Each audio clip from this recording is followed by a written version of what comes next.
በሰባት ዳኛ የተሰጠ በዋስትናና በቼክ መካከል ያለውን ወሳኝ ውሳኔ ተሰጥተዋል። እንግዲህ አብዛኛው ሰው የማይረዳው ቼክ ለዋስትና የተሰጠ መሆኑን እንዴት ማስረዳት ለፍርድ ቤቱ እንዴት ማስረዳት እንደሚቻለው ነው።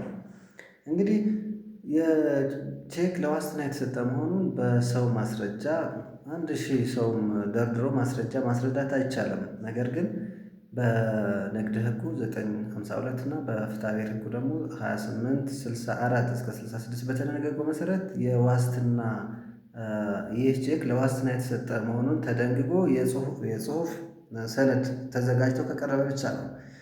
እንግዲህ ይህን ባለማወቁ አንድ ተከሳሽ ለተለያዩ ግለሰቦች 5 ቼክ ሰጥቶ እነሱ ደግሞ በመጨረሻ ላይ 5 ክስ ያቀርባሉ ማለት ነው። በዚህ ጉዳይ እሱ የተከራከረው ይህ ቼክ የሰጠሁት ለዋስትና ነው።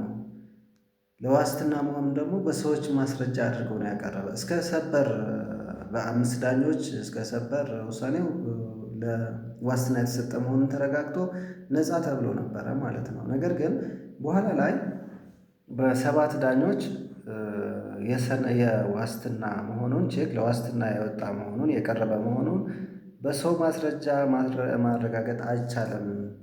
ከሰነዱ ውጪ ወይ ደግሞ በንግድ ህጉና በፍትሐብሔር ህጉ በተደነገገው መሰረት ተደርጎ ሰነድ ቀርቦ ካልተረጋገጠ በስተቀር በሰው ማስረዳት አይቻልም ተብሎ 15 ዓመት እስራት ተፈርዶበታል።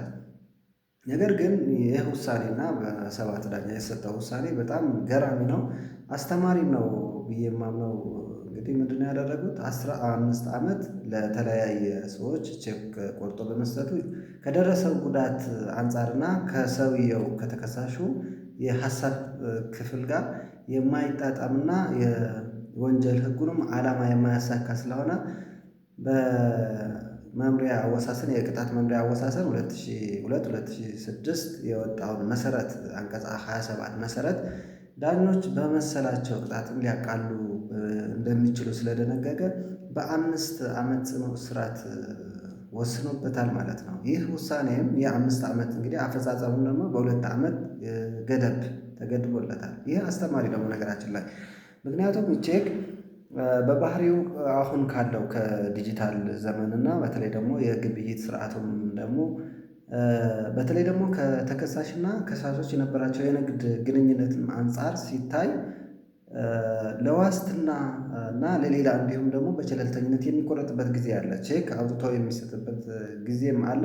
ስለዚህ 15 ዓመት ማሰሩ አስተማሪም ላይሆን ይችላል፣ ተመጣጣኝ ቅጣትም ላይሆን ስለሚችል ፍርድ ቤቱ በጣም በሚገርም ሁኔታ በ5 ዓመት አድርጎ ከ5 ዓመት በላይ እንግዲህ መገደብም ስለማይቻል 5 ዓመት ጽኑ እስራት በማድረግ 2 ዓመት የሙከራ ጊዜ በገደብ ለቆታል ማለት ነው። ይህ አስተማሪ ኬዝ ነው። ይህ መዝገብ እንግዲህ በመዝገብ ቁጥር 16 14 48 ሰርች ብናደርገው እናገኘዋለን እና በጣም ጠቃሚ መረጃ ነው። በተለይ ደግሞ ቼክ ዝም ብለን እንደ ሌላኛው አውጥተንና ቆርጠን የምንሰጥ ከሆነ ትክክል አይደለንም። ለዋስትና ነው ብለን ደግሞ መከራከርና እንደ መቃወሚያ ማቅረብ የምንችለው በጽሁፍ ከእሱ ጋር ከቼኳ ጋር በጽሁፍ የሰነድ ማስረጃ ወይ ደግሞ የጽሁፍ ወረቀት ካለ ብቻ ስለሆነ ይህ ጥንቃቄ ልናደርግበት ይገባል። መሳይ መረጃ እንዲደርሳችሁ ደግሞ ኮፒ ሊንክ ሼር እያደረጋችሁ እንዲሁም ደግሞ ሰብስክራይብ እያደረጋችሁ አዳርሱ።